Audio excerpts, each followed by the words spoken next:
Archbishop wa Mwenda OWEKANISA ya Uganda, His Grace the Most Reverend Dr. Stephen KAZIIMBA MUGALU yashababikiriza OBUREBEREZI bwa South ANKORE, Okugira na Rukundo, OBUMWE Nenkwatanisa hamwe no kwebembeze byentunguka. It is a unity for a purpose. Hati okwatanisa nechigendererwa. Unity for a purpose. Kwatanise tugerechigendererwa chimwe. Even when there is some differences, still we can achieve what we want to achieve. Ebi yabigamba buyabaye bembire service yo kushaba yabahari St. Matthew Cathedral Chamate ahambuga nkuru z'obureberezo bwa South ANKORE Diocese umuruta yayogwe go kusibura obureberezo obu obwayorekyerire OKUHUMURA AHAMIRIMO ye.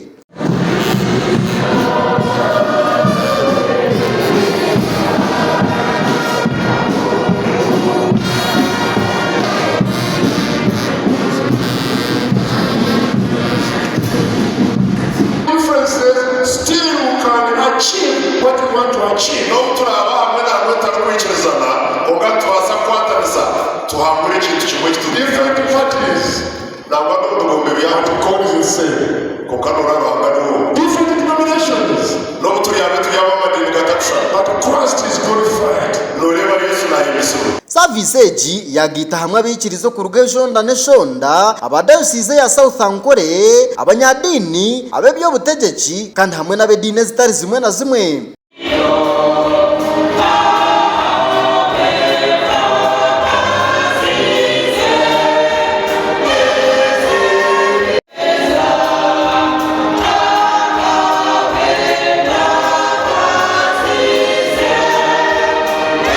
Bishop w'obureberezo bwa South ANKORE Right Reverend Bishop Nathan Ahimbisibwe akwatanise n'abekibine cya Ntungamo Arsenal Fans Association n'abebembezi ba district ya Ntungamo kandi hamwe n'abebyo kwerinda bamwakirire ku runjo bwabere na hiko mu rurembo rwa Ntungamo.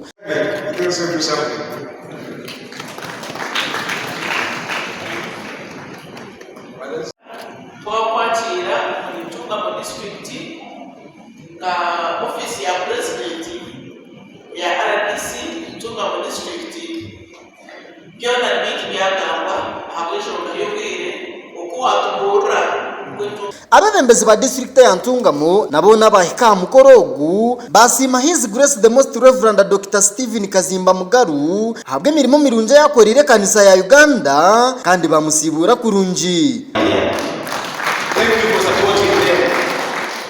It is because of that support and personal relationship that they have served us and served us with distinction.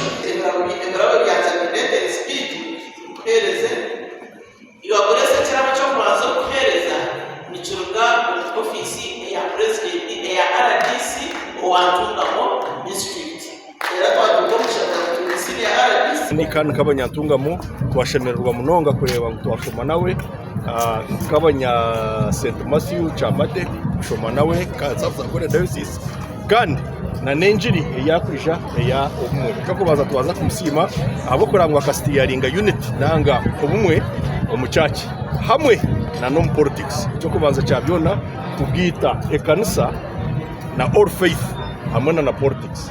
Gasha kwa Wilson Kanyesije ahabwa Modern Television.